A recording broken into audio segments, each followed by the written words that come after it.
Iana Matei, che avete visto seduta qui, è una donna responsabile della ONG rumena, lei è anche rumena, Reaching Out Romania. Lei lavora in specifico con le donne vittime di tratta, ci racconterà. Questa sessione è una sessione più pratica, non perché prima è stato teorico, ma perché a loro chiediamo realmente come si può curare, prevenire, trasformare. Irina Todorova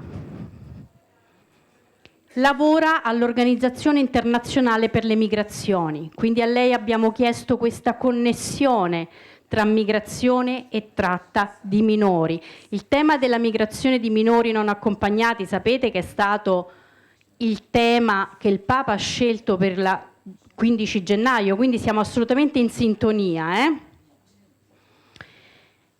E poi abbiamo Suor Rosalia Caserta, una suora delle Serve della Divina Provvidenza, lavora a Catania e ha un'esperienza incredibile in questo campo. E anche a lei abbiamo chiesto, con l'umiltà che la caratterizza, di condividere questa esperienza, ma soprattutto come il Signore ha bussato alla loro porta attraverso l'esperienza di una donna vittima di tratta nigeriana. Bene, doveva cominciare Iana, ma forse è occupata a fare networking, quindi lasciamo la parola a Irina. Io non interromperò più, voi parlate una dietro l'altra, sì? Così finiamo questa sessione e poi ci concediamo. Ecco Iana, grazie. The first star, ok. You're very welcome. We are in Italy, we are used to it, don't worry.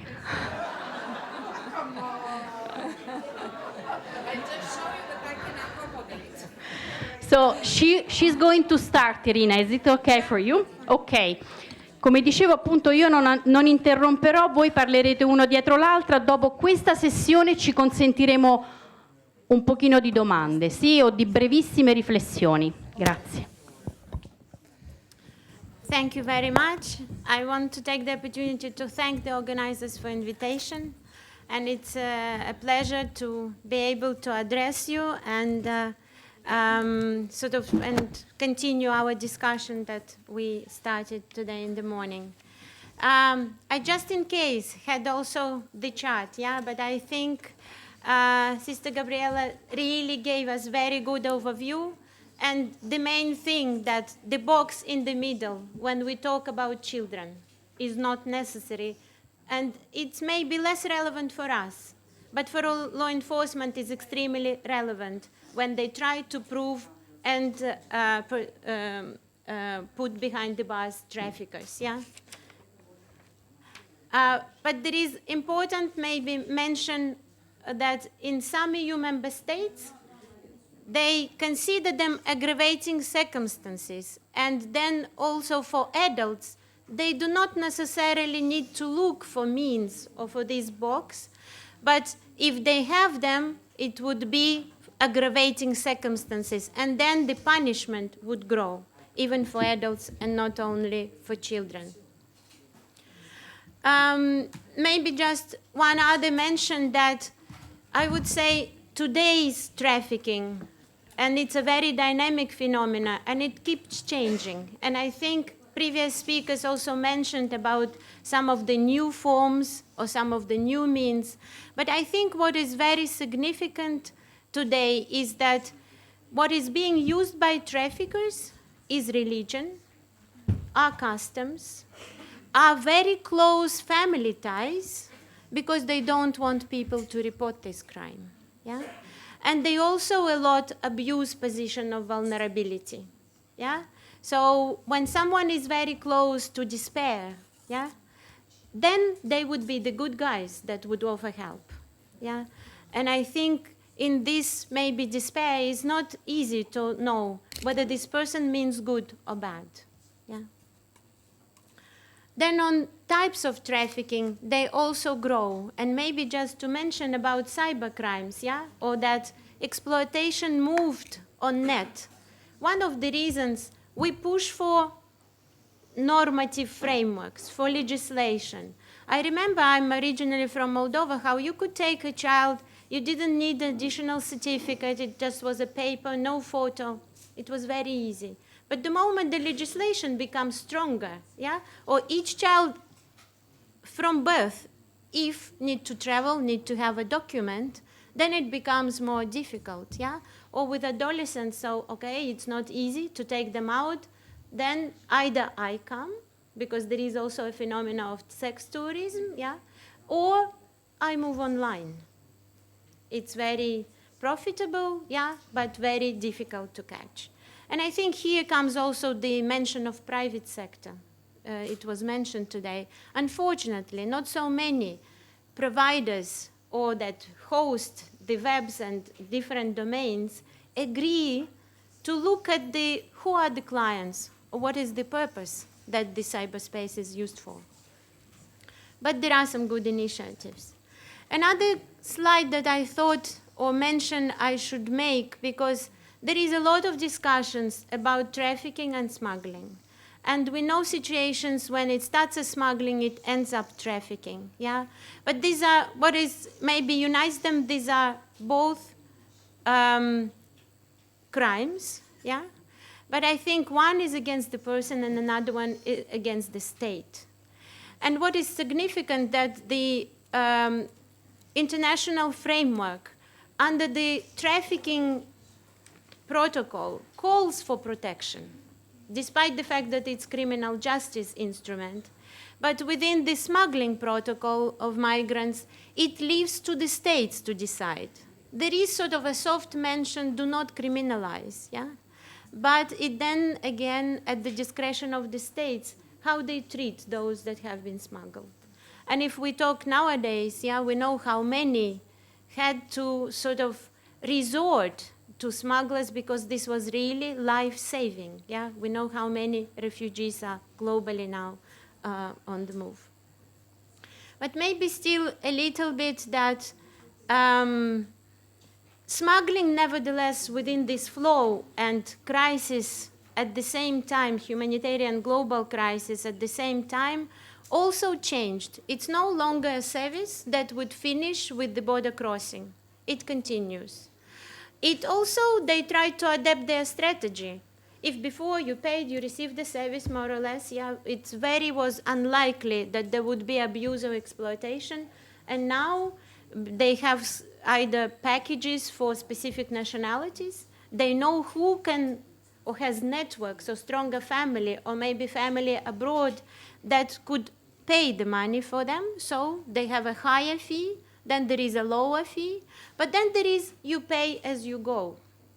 What does it mean? It's very often would be with exploitation, or it starts with a debt. Then it's 100% will end up as trafficking, yeah?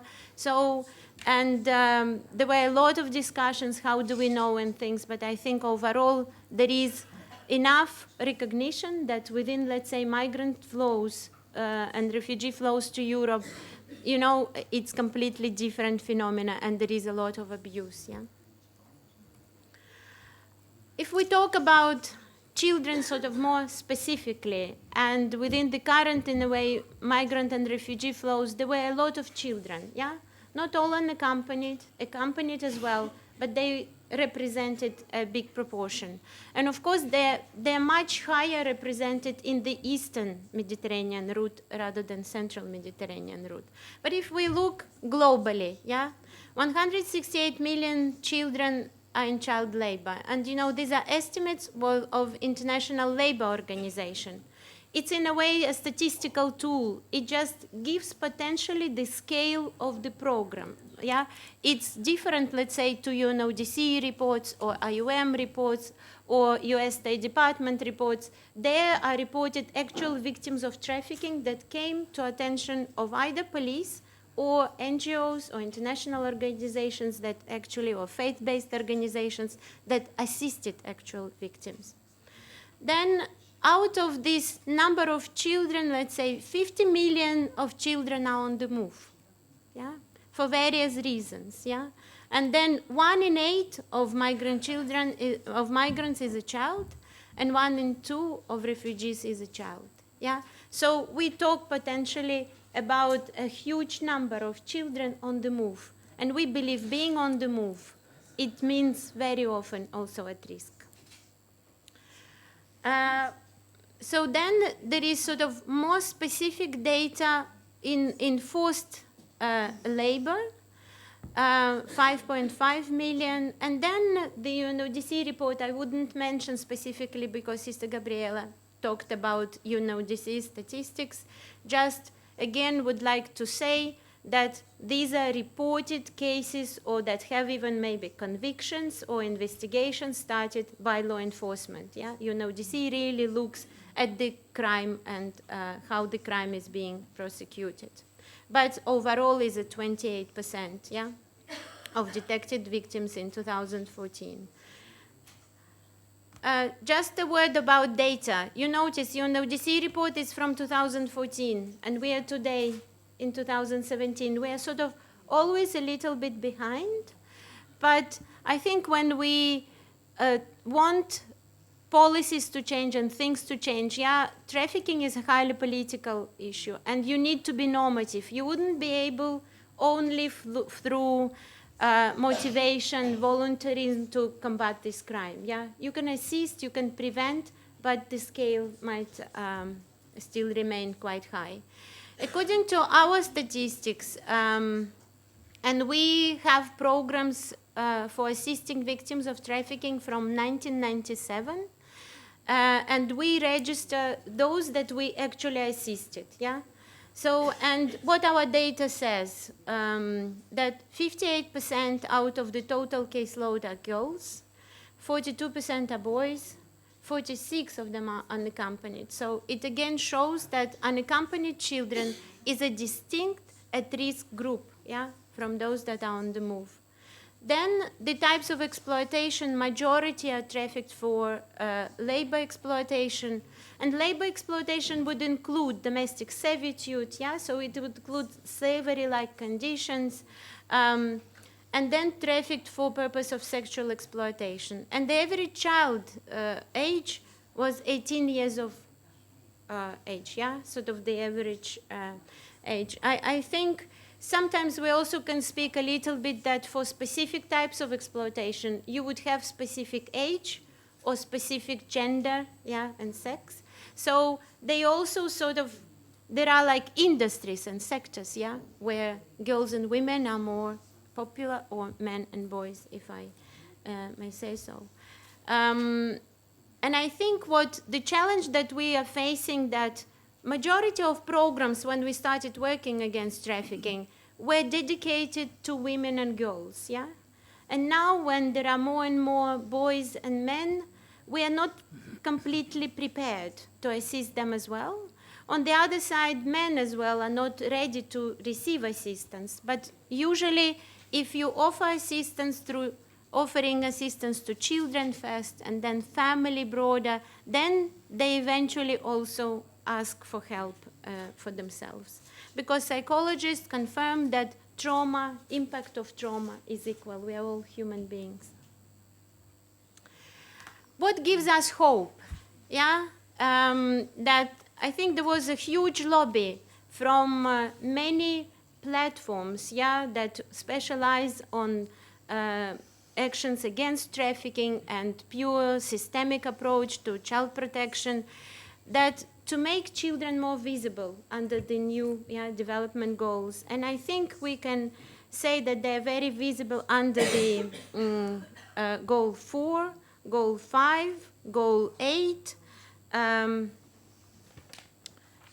And I think this already gives, yeah, and possibility maybe to work and offer this more holistic approach, because what we usually do, we might focus in one area and completely ignore the others. So this is how it escalates then in another way.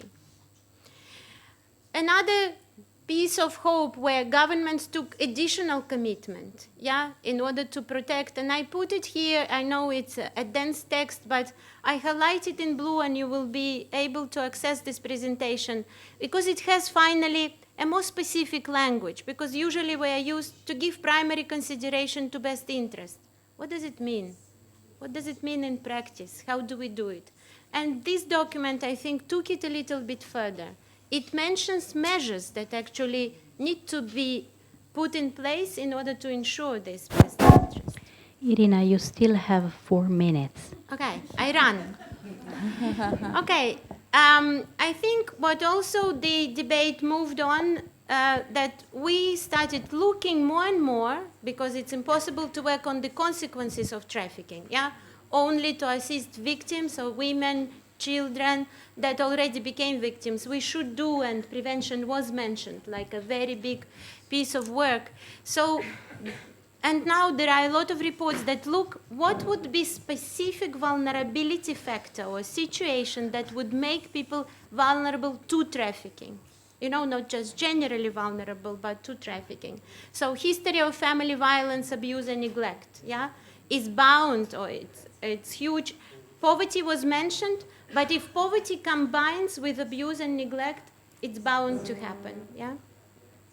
Children subject to a migration project. We know, and I think in Italy also, we see now a new nationality, Egyptian children, yeah? And they are very different to Afghan children on the move, because here, if in an Afghan family, it's really also a decision, and it's common, and the child in a way participate in this decision, yeah? And there is a very positive aspiration. In Egyptian case law, they're really pushed out. Sometimes those that have deviant behavior, you know, it's like a bit of an unwanted child, you know, or maybe bring shame in community or family, so let him move. But nevertheless, there is an obligation to send money back. You know, it's not that take care of your life and stay away, but also you need to provide for me and for your siblings. Then, for countries that are affected by migration, there is a concept of children left behind, yeah? And why they came into attention, because when data was analyzed, child suicide attempts were very high among this group, because there was this emotional gap, yeah? And, or parents, if they left in order to bring money back home and pay education, after all, the discussion is about how you administer the money. But there is no discussion, do you have friends? How are you doing in school? How are you doing in community? Yeah, but it's for obvious reasons, yeah, because their parents also under huge pressure trying to earn the money, yeah, so their life is not easy. So how to bring the both worlds together. Another factor, and IOM did the research in counter-trafficking in crisis, that any form of crisis exacerbates. If there were existing trafficking forms, they would just go and increase, or there will be new forms. And let's say early marriage was mentioned, and forced marriage was mentioned, and what we've seen within the flow, let's say in Turkey, that parents tried to arrange marriage. They thought like this they can protect the honor, yeah, but they had very limited possibility to see whether, so very often it could turn with sexually based violence. Then children engaging in risky behavior, and of course there are many environmental factors, yeah, that influence their behavior, because nobody is born already with some vicious values or something, yeah. It's a lot of factors define who you are. Then what is exploited by traffickers as well, disability, any type of disability. Let's say some mental disability creates this naiveness, yeah, that makes very easy to convince, or once giving a present or something good, they would remember them for this good and will ignore the abuse and exploitation. So, and of course excluded, yeah, marginalized communities or minority groups, I think they are also much more exposed. Just some examples we have, because fishing industry have been mentioned, yeah, and poverty have been mentioned, and I think here in Ghana this is what happens. And I think in Lake Volta, the fishermen, I've seen videos and testimonies, how already if there is a group of dedicated people that are ready to rescue, and parents realize that they made sort of a mistake unwillingly, because they thought they would give access for better maybe life in a longer term, but then it's not so easy. to take children from there. It's really a long way of negotiation, rejection, threats and things. So it's clear that families alone, if they realize that maybe it was a wrong step, they wouldn't be able to do it. Importance that has been mentioned by previous speakers, community. And I think it's International Prayer Day, and in our experience we've done National Prayer Days. It really helps reach out broader, because sometimes we risk to be too specialized group, yeah? And we protect a very, let's say, specific type of victims, yeah? But I think it's good to go broad and to spread the word. And here you see I'm an advanced parent, my children come first, yeah? Because a lot of programs are on good, positive parenting skills, but also to avoid that we accept exploitation as normality. I know within the EU I work now mostly, I'm based in Brussels. Police sometimes says, Irina, but they are better than home. I said, what does it mean better? Why do you think their rights are a little bit smaller than yours? Would you stay in this situation? Can they leave any time? No, they can't move on their own. I said, then there's no question. We have to fight it. Another that was mentioned, yeah, in cocoa industry plantations or also in mining. And through this project in cooperation with Interpol, I managed to rescue 75 children. The good thing is that social services were involved, yeah? So you have a project, but when you leave, something stays, yeah? The system knows how to assist or how to handle these situations. A lot now are talking within the, that do we inform enough children? Do we inform enough parents, yeah? And what is the information? And I think a lot of focus is now put that it should be child-specific. So here we created like an origami type, that by playing, you actually also learn about a few things. So it's child-friendly, and I think this is also important, because sometimes if we speak about our programs, and I am also a very bad example, I use a lot of specific terminology. So, and I know if I go to children, you can't, they won't understand what it means. I like that UK parliamentarians, they told me, Irina, what is this identification and then capacity building? Are we now in construction site and then somewhere else? So they said, for us, we better understand the word find. We find victims. Is it fine? I said, fine. As long as you find them, that's a good term. Okay, maybe I know I'm very late. I will just put a short video to show. In Europe, the issue is recognized. A big shock was that there are EU victims. Citizens of EU are victims of trafficking. And I think this actually helped a little bit move the trafficking agenda within the EU, and of course have maybe an added value at the external dimension, yeah, sort of in countries of origin and transit to have more programs, because it's probably part of being human that unless the issue becomes close or very close to your heart, yeah, when some of your family members or friends might risk, then maybe I look into it, yeah. But it works, there is interest, there is consensus that let's protect children. And okay, children first. Let's start with children. Yeah, adolescents, we talked. I just wanted to say that we tried to look, because first there was evidence or no that within migrant and refugee flows there is trafficking, yeah, and maybe traffickers operate. So then we tried to create and ask just 4 questions related to worked or performed activities without getting payment, been forced to perform work or activities against the will, been approached by someone offering employment, sort of not looking into the full-fledged definition of trafficking, but some factors that could help people in a simple language understand if there were attempts of trafficking or abuse, exploitation against them.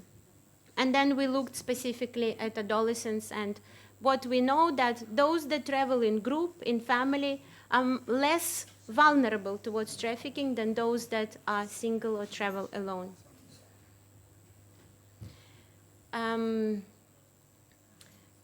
About phenomena of unaccompanied in Europe, it didn't change much. Majority are still boys, yeah, but there were more girls, and there are younger age, yeah, because usually it was 16, 17. Now we see even 13 and up, yeah. So they became a bit younger, but also nationalities are slightly different. And I would finish my presentation with maybe some challenges. Legal guardians, and I think it was mentioned. Some countries have them, some countries don't. Some countries delegate this function, yeah, to some other organizations. And what is recognized that, and there is evidence that if a child was provided with a guardian, the whole procedure and everything goes much more better, because there is an adult that really ensures that the voice is heard and that the rights are protected.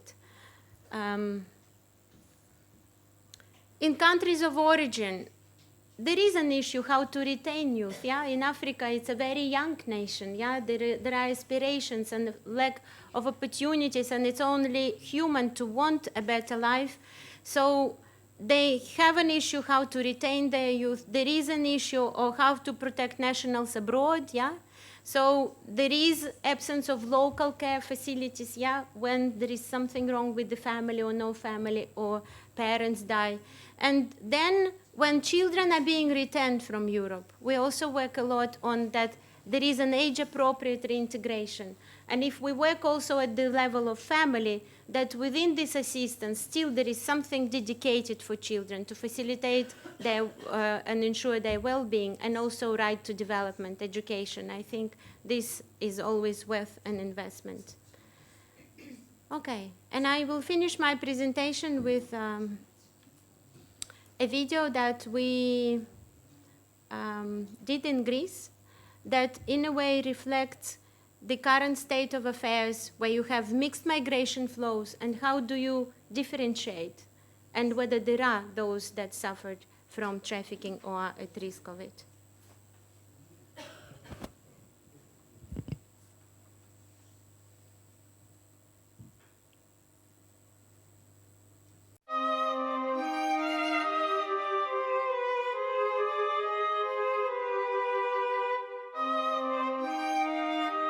Τον είδα σε ένα παγκάκι με ένα κινητό στο χέρι.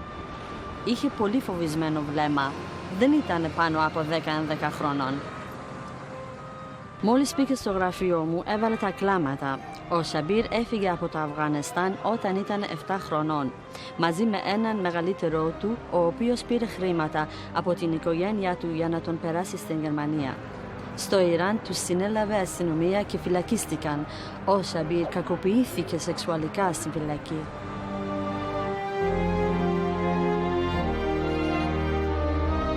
Αφού βγήκαν από την φυλακή, πήγανε στην Εσμήνη της Τουρκίας. Ο μεγαλύτερος υποχρέωσε τον Σαμπίρ να πηγαίνει με ενήλικες ώστε να μαζέψουν χρήματα για να περάσουν στην Ελλάδα. Όταν έφτασαν στη Μυτιλήνη, ο Σαμπίρ εκβιάστηκε από τον μεγαλύτερο για να εκδίδεται. Τον ρώτησα αν θέλει να τον πάω στην αστυνομία για να τον πάνε κρυφά στην Αθήνα.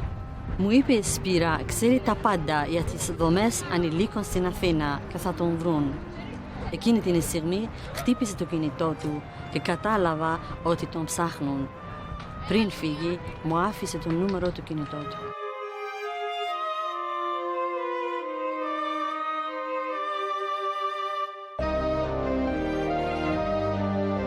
Είμαστε μαζί στην βάρκα όταν μας έσωσε η από τη φυλακή. Μου είπε, είμαι 19 χρονών και 5 μηνών έγκυος. Έμενα μαζί με το φίλο της στην Τουρκία. Στην αρχή δούλευε σε μπαρ για να μαζέψει περισσότερα χρήματα να περάσουν στην Ελλάδα. Μετά ο φίλος της την ανάγκαζε να πάει με άντρας για να μαζεύει και άλλα χρήματα. Άρχισε να την χτυπάει και αυτή δεν μπορούσε να ξεφύγει. Όταν έμενε έγκυος, ο φίλος της την έδιωξε γιατί πλέον δεν ήταν hirisi. Tis edos e diakose dollaria. Tin e vale se mia varka. Yatin elata. Muipe thapais ten galia. Puina ki alis kopeles san afti.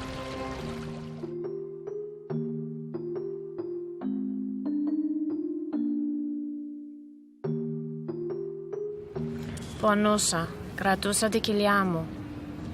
Πρόσφατα είχα μια αποβολή και δεν είχα την κατάλληλη φροντίδα μετά τον βιασμό μου στην Τουρκία από τους διακινητές. Ήμουν φοιτήτρια της νομικής. Οι γονείς μου σκοτώθηκαν μετά την επίθεση που δέχτηκαν στο σπίτι μας από οπλισμένους διαρρήκτες. Η γιαγιά μου έβαζε λεφτά στην άκρη για να με βοηθήσει να φύγω από τη χώρα.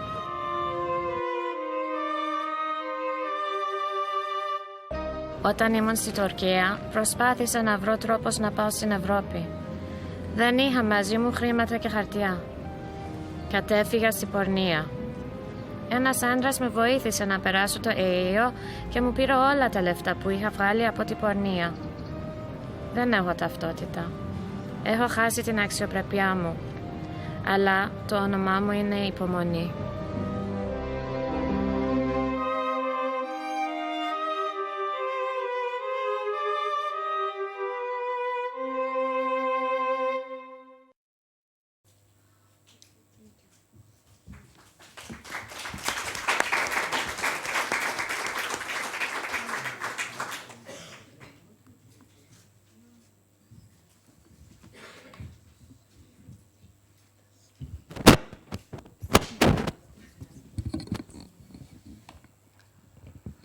Buongiorno a tutti, vengo da Catania, mi chiamo Suor Rosalia.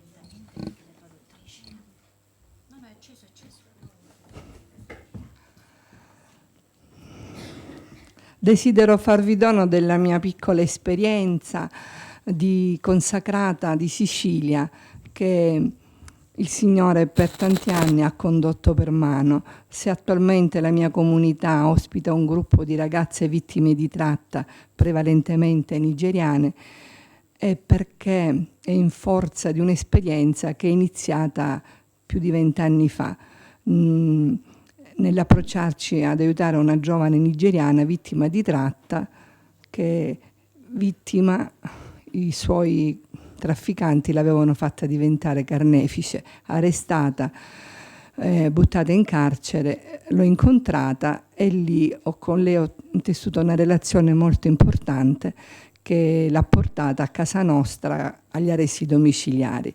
E da quell'inizio, da questa storia di questa giovane donna che con fatica, perché 20 anni fa era molto più difficile di oggi avere il soggiorno e ricevere protezione.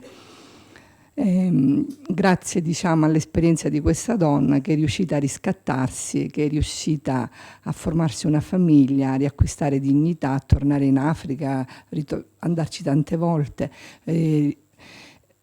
Oggi possiamo portare avanti questa esperienza perché lei da sempre, da quando lei è stata accolta nella mia comunità, una piccola comunità, una comunità che nello specifico si fa forte del carisma, perché la mia congregazione nasce per aiutare le ragazze in pericolo morale. E la prima ragazza accolta nel 1921 proprio era una ragazza la cui mamma la stava avviando alla prostituzione.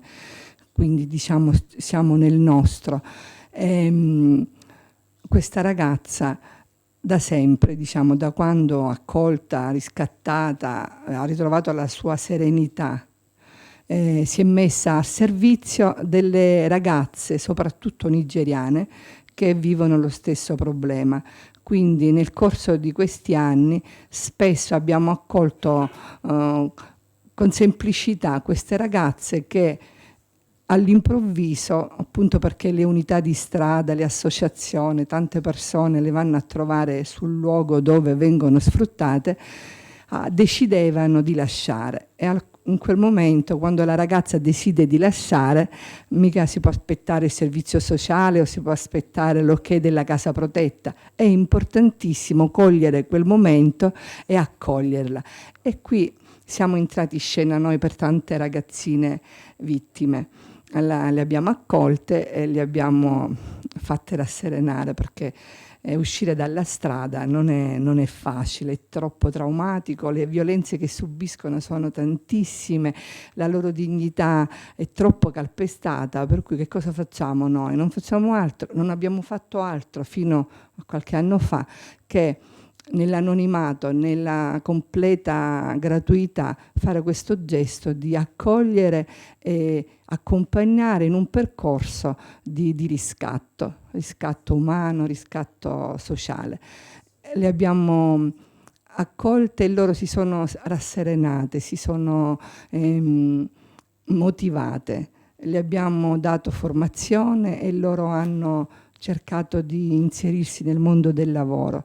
E così questa esperienza per tante ragazze è stata per noi un po' un punto di forza, vedere che tante ragazze sono riuscite a uscire definitivamente da questo mondo, ci ha dato tanta speranza, tanta fiducia nel continuare. Così da un paio d'anni abbiamo iniziato ad accogliere ragazzine in un gruppo più cospicuo, più organizzato, più strutturato.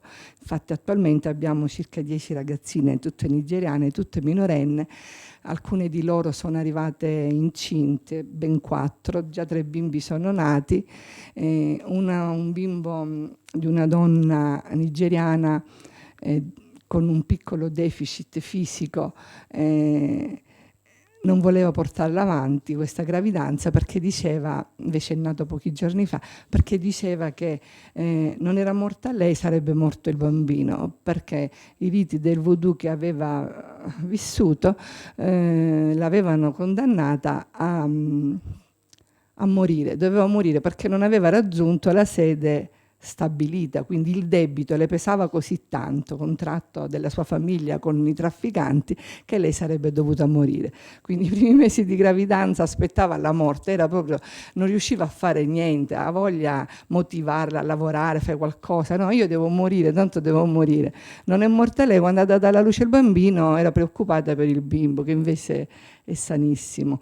Un'altra ragazza del Ghana invece sta aspettando un bimbo e ci è voluta tanta veramente tanta costanza e tanta preghiera perché accettasse la gravidanza, voleva abortire e le faceva di tutto per liberarsi di questa gravidanza indesiderata, perché frutto di violenza, perché i suoi genitori non avrebbero mai accettato questa, lei è musulmana, non avrebbero mai accettato questo bimbo. Adesso da mesi ha deciso di portare avanti la gravidanza e quindi adesso deve nascere a fine febbraio, però l'altro giorno parlando con gli educatori che l'accompagnano ha detto: mi avete promesso che qualora io non avessi voluto il bambino potevo darlo, quindi perché l'abbiamo incoraggiata così, porta avanti la gravidanza, non farti del male, non fare del male, tanto qui in Italia se tu il bimbo non lo vuoi tenere con te per problemi tuoi puoi anche lasciarlo, diciamo, donarlo, darlo a una famiglia, il bimbo troverà. E infatti già ci ha fatto fare richiesta al Tribunale dei Minori per dare il bimbo ed è serena, devo dire che è serena. Noi speravamo che, e io ancora continuo a sperare che una volta che vede il bambino, diciamo, possa tenerselo, però non possiamo giudicare, noi non siamo in questo momento storico, non siamo qui per giudicare, non siamo qui, siamo come donne, cioè io, le mie consorelle, anche gli operatori laici, ci sentiamo chiesa e donna e quindi mamme che devono difendere la vita a tutti i costi, soprattutto quando la vita è in pericolo. E c'è tanto pericolo per la vita di queste ragazzine che sempre più sono piccole, sempre man mano che passano i mesi arrivano sempre ragazzine fresche. C'è un mercato nella mia città che è impressionante. Qualche volta ci confrontiamo con qualche suora che lavora su Palermo ed è veramente tragico il mercato che c'è, ragazzine che vengono accolte a Siracusa tutte le settimane, c'è chi fa il trasporto di queste ragazze, 5 vanno, 5 vengono, girano continuamente per le province della Sicilia perché i clienti vogliono sempre roba fresca, merce fresca, e questo veramente è una piaga troppo aperta. E noi siamo piccola cosa, noi lavoriamo molto, ecco, dice di fronte a questa piaga che dilaga verrebbe da scoraggiarsi. Che facciamo? È troppo poco quello che possiamo fare. E le organizzazioni, le associazioni, i gruppi di volontariato aiutano, ci mancherebbe. Io sono serva della Divina Provvidenza, ogni mattina per me è una gioia svegliarmi perché sono certa che la Provvidenza un dono me lo farà tutti i giorni, anche se mi fa incontrare la persona giusta al momento giusto. Quindi però la piaga è così grande che tante congregazioni, tante famiglie religiose si chiudono invece di aprirsi. Ieri sera il Papa diceva, sono stata alla messa del Papa, il Papa diceva che c'è il pericolo di chiuderci sempre di più. Invece il mio vuole essere un piccolo appello, soprattutto alla vita consacrata donna, che non bisogna chiudersi, bisogna invece mettere a disposizione quei pochi pani che si hanno e il Signore farà il resto, perché così abbiamo poche forze, poche vocazioni, non importa, però abbiamo delle belle strutture, delle strutture ampie, utilizziamole. Abbiamo attorno a noi un mondo di laici che deve essere semplicemente motivato, spinto. Cerchiamo di dar loro questa opportunità di fare del bene. Alle ragazze che accogliamo nella mia comunità non facciamo, diciamo, non diamo cose. A partire dal Pokémon che d'obbligo dicono che bisogna dare a queste ragazzine una paghetta giornaliera, è assurdo, è vergognoso. In famiglia non si dà, la mamma non dà la paga alla figlia, cioè, però tante comunità, tanti centri di accoglienza, di prima accoglienza lo fanno, perché Catania è diventato un centro di accoglienza, vista l'emergenza, a tappeto. Anche dei semplici sottoscala, garage sono diventati centri di accoglienza, assurdo. Le nostre case, le case gestite, diciamo, da noi religiose, frutto di tanta carità, di tanto sacrificio, sono belle, sono pulite, sono ordinate, sono spaziose, sono strutturate con delle attività, per cui accogliere queste ragazze e farle sentire in famiglia, far sentire che per loro abbiamo l'interesse che può avere una mamma è la cosa più importante. Infatti noi non diamo loro il tempo di rasserenarsi, perché questa benedetta Libia uccide l'anima di queste ragazze, procura tanto danno, troppa violenza si perpetua in Libia, quindi arrivano distrutte, arrivano non solo morte di fame, proprio fame materiale, ma poi sono distrutte dentro, senza fiducia, non si fidano di nessuno, senza speranza. Quindi la prima cosa è con loro pregare, accompagnarle in un cammino spirituale, perché tante volte sono credenti e l'accompagnamento spirituale fa tanto, e poi inserirle pian pianino, come fa una mamma, come fa una famiglia sana, nel mondo della scuola, quindi alfabetizzazione da subito. L'italiano lo devono imparare da subito, fin dai primi giorni, perché la lingua è uno strumento che ti permette di stare in un paese, di dialogare. Non puoi avere sempre il mediatore culturale di mezzo. E poi, quindi la scuola primo dovere, primario, e poi anche un piccolo impegno, almeno noi, io vi posso dire quello che facciamo noi, non quello che fanno tutti gli altri, perché non c'è tempo per andare a vedere quello che fanno gli altri.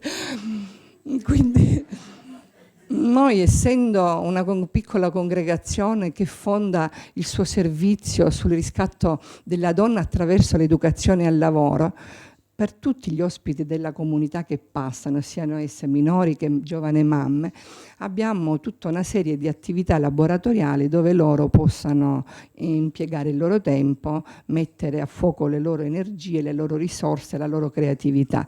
Quindi, avendo una gamma di laboratori, di manualità, con personale, artigiani non solo qualificate dal punto di vista professionale, ma soprattutto col cuore, perché sono artigiani che lavorano con noi, sono istruttori, educatori molto bravi, accolgono queste ragazze nei laboratori, ceramica, falegnameria, cucito, pasticceria, voglio dire tutte queste attività che si possono fare con le mani, e lì loro socializzano, lì loro, grazie, socializzano, si alzano la mattina, non stanno a letto, perché la tentazione, visto che hanno questo gran bagaglio, questo peso addosso, è di dormire, vorrebbero dormire dalla mattina alla sera quando arrivano, e dormire, poi si alzano, mangiano e di nuovo dormire. È un assurdo, cioè questo è qualcosa di inumano, anestetizzarsi e dormire, quello è un anestetico micidiale, il sonno, quel sonno, per ragazze che con una spalla possono spostare una montagna, perché sono ragazze sane, ragazze giovanissime, ragazze belle, intelligenti, quindi devono essere motivati. Ecco, noi siamo lì per dare loro un'opportunità di riscatto base, dando motivi per svegliarsi, motivi per lavarsi il viso, motivi per riordinare la stanza, motivi per cucinare e così via, motivi anche per andare a scuola, perché non è che tutti ci vogliano andare facilmente.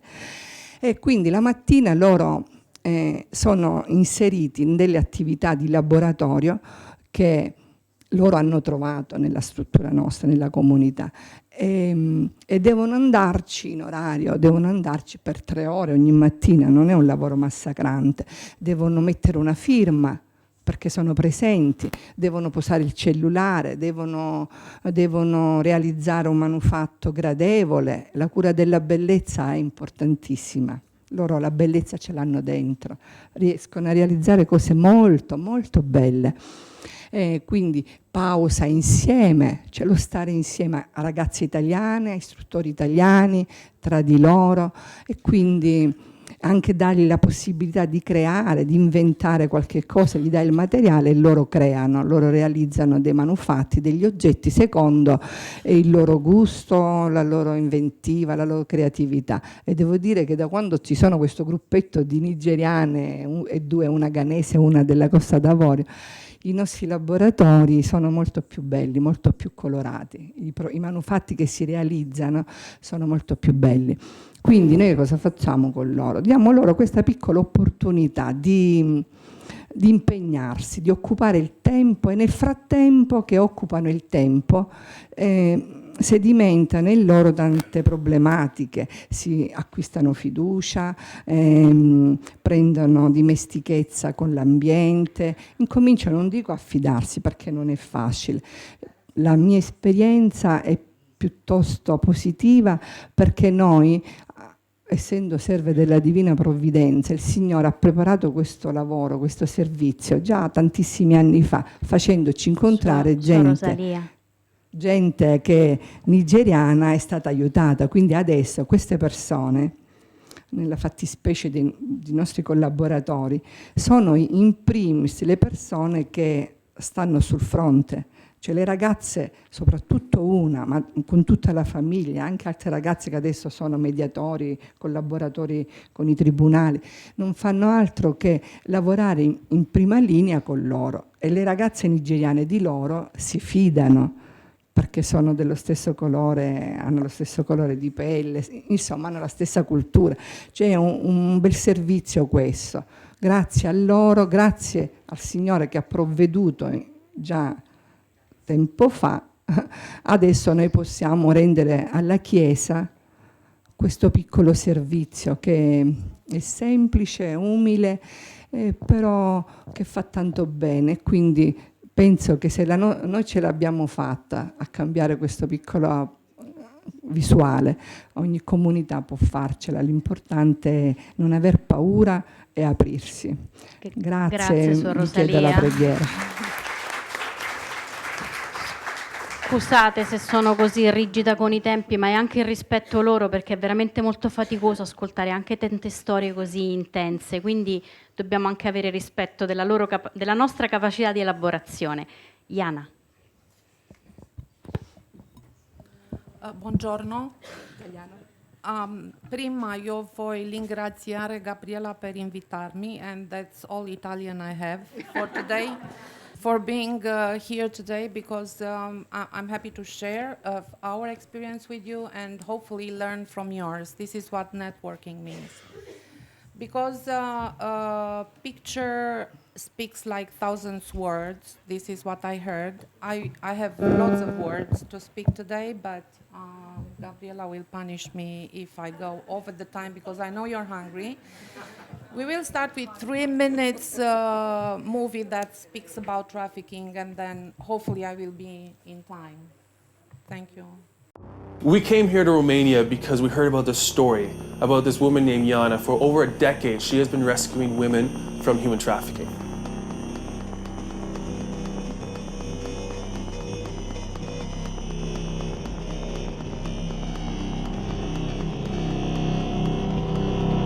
You know, I would love to say that it's the love of God, but in fact it's the injustice.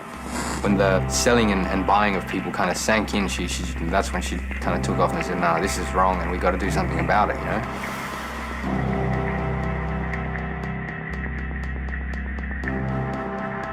When we came here, I was expecting that there was this man or gang or somebody that was stealing girls off the streets, that it was just a couple girls. But when we got here, it wasn't that at all.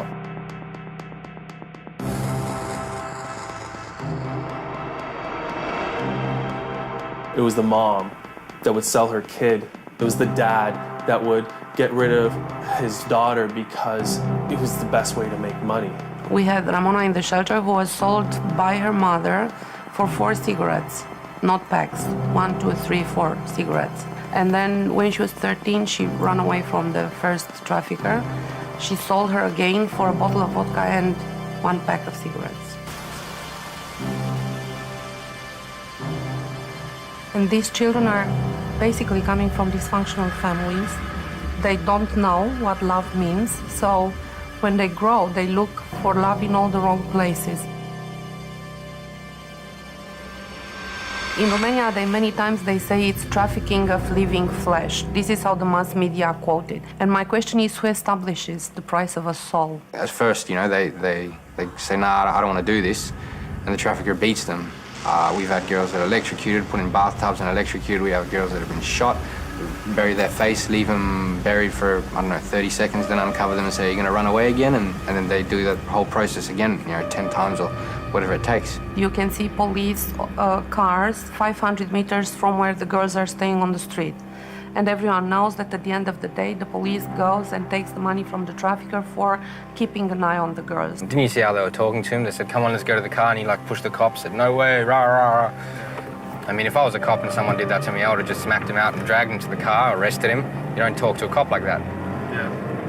But he could because he bribes them. So they don't even ask for help because they don't think that someone would be willing to help them. And they have probably 20, 30 clients a day. They have to go through that or whenever they get saved. And we're talking about 14, 15-year-old children.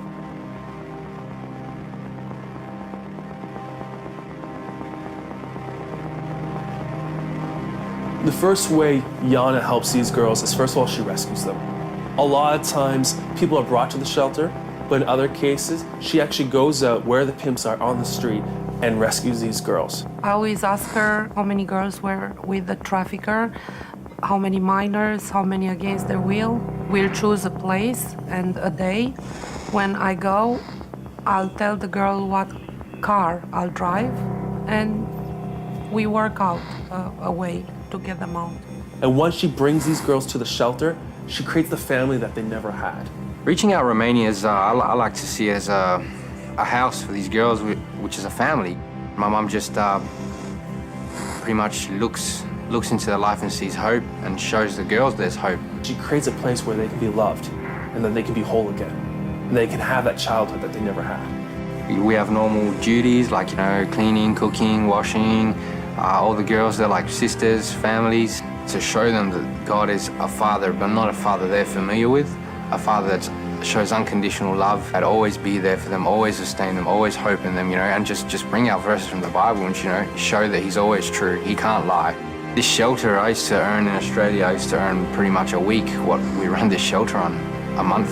And it is cliche, everyone wants money, but it's just, what do you do? It's like, why should money stop us helping these girls get a second chance? And I'm honoured to be able to be part of this, you know, to be able to help. It's like, wow, you know. I hope more people feel the same way about it.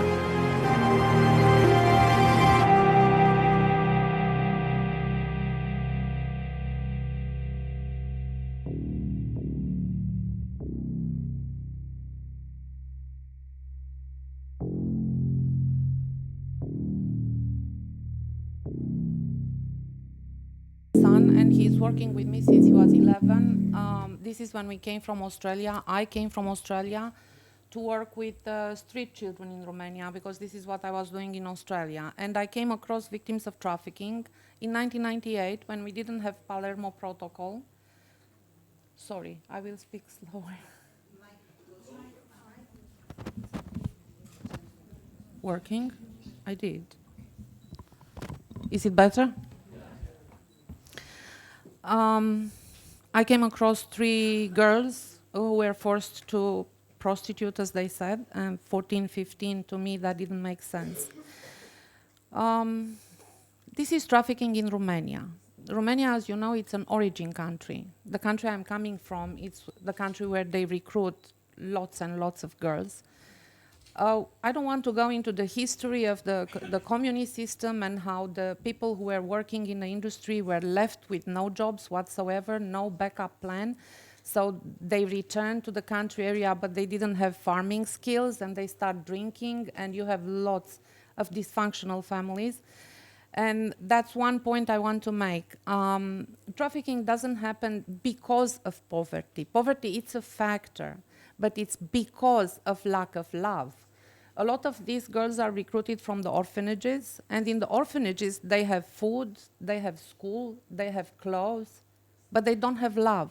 And that's why orphanages in Romania are a recruiting ground for traffickers. 20 years later, I'm working for 20 years assisting the girls. Also in the movie you've seen 2 little girls. A lot of you know by now that these are my babies. One 14-year-old girl came to our shelter pregnant. She gave birth to triplets. She abandoned them in the hospital. They were born prematurely, sick with syphilis and meningitis. One of them died the second day the mother left them. The other 2 I adopted because there was no other way around it. So I think that they were the youngest victims of trafficking I met. But this is trafficking in Romania. And my question, 20 years after I start working, did trafficking decreased?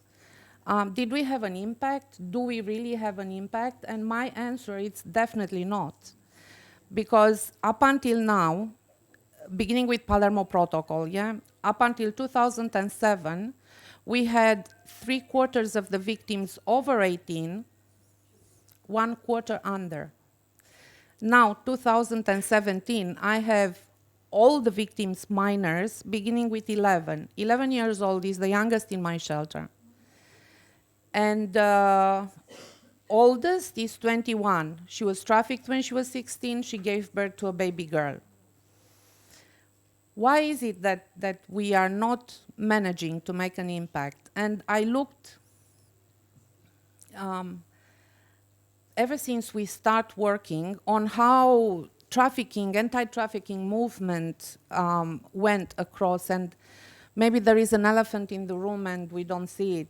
We talk about the clients, we talk about the girls, we talk about the children, but we never talk about trafficker. I think a lot of us are afraid, do not speak about trafficker. But let's talk about legislation. We talk about trafficking in children for prostitution. Well, every country has legislation against pedophilia, and they go like 20 years in prison. But I never saw one judge to sentence them for pedophilia. The judge will always find excuses. the 16-year-old girl wear a lot of makeup, or we didn't know that she is 16, she said she is 18. I think, I concluded after 20 years, that traffickers have strong lobbyist groups that reach all levels. Because in 2001, 2002, we started with a model of cooperation, networking between NGOs assisting the victims, law enforcement, taking the statement, putting the trafficker in jail. Big sentences, beginning with Palermo Protocol. Immediately a rumor was created in Europe, and they throw like heated issues on the market. NGOs start arguing about legalizing or abolishing prostitution. We didn't go anywhere. We were just arguing days and days of seminars between legalizing or abolishing prostitution.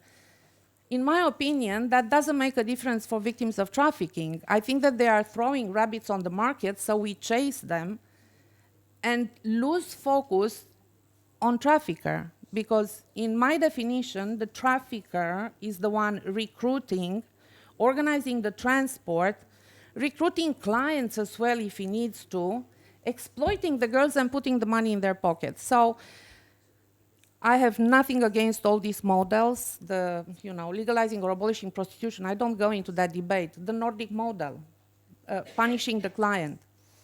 You have to ask yourself, who benefits? Who benefits when you punish the client?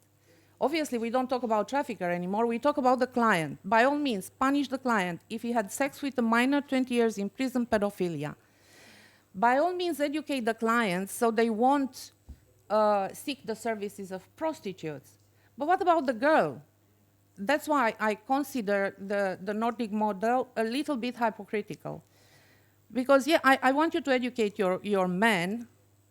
But what about the girl? Why don't you educate the girls so they won't be on the street? Why don't you assist them? Why don't you give them a help? So I think there is no perfect model. I'm not saying that. But I think we have to take bits from everyone, let the rabbits out, and focus on trafficker. In 20 years of working in this field, I never saw a model that targets the trafficker and says this guy has to go to prison for 100 years and confiscate all his goods. So we did prevention. I have 4 more minutes, 3 more minutes. In poor communities in Romania, and then we measured the results. And I found out southeast part of Romania where a lot of the victims come from. About 82% of the 14 and 16-year-old boys said that they want to be traffickers when they grow. And 65% of the girls that age said that they want to be not trafficker wife, trafficker lover when they will grow. Why? Because no risk at all, huge income. And then you look at the models in the legislation across Europe. And this is something we can do as a network. This is the benefit of networks. If you're afraid of traffickers, don't go fight with them. There are other people able to do that. But do lobby for changing in legislation. I realize how dynamic the traffickers are. They change modus operandi every time the legislation changes. They adapt, they change their recruitment modus operandi and everything. Whereas we are stuck with the same Palermo Protocol and the same legislation that came up after Palermo Protocol. We never change, they are always ahead of us. We are always behind them, even with the statistics. Because we are always trying to catch up rather than being proactive. Send them to jail, please. Send them to jail, lock them up, throw the key away, and confiscate everything. And then we'll see who wants to traffic children, women, whatever, in this condition. Somehow we don't want to see them because we are too afraid. I'm happy I was the last because I pray that you will live with these words in mind and you will do something about it. Last point I want to make about networking. Recently I found out that they are lobbying at the EU level to decrease the age of consent from 18 to 16. Guys, we need to wake up. We need to fight back rather than chasing to pick up the pieces that they leave behind. But we need to take care of the girls. We will do that, but let's go a little bit behind them and start changing the model and have a model traffic-oriented. In this model, you can train the client. I don't have a problem with that. You can also educate the girl because they need to be educated. And then we don't argue because I believe everyone agrees with the fact that the trafficker has to be in jail. But I also want all the money confiscated. So I think I'm on time. Good girl. Thank you very much.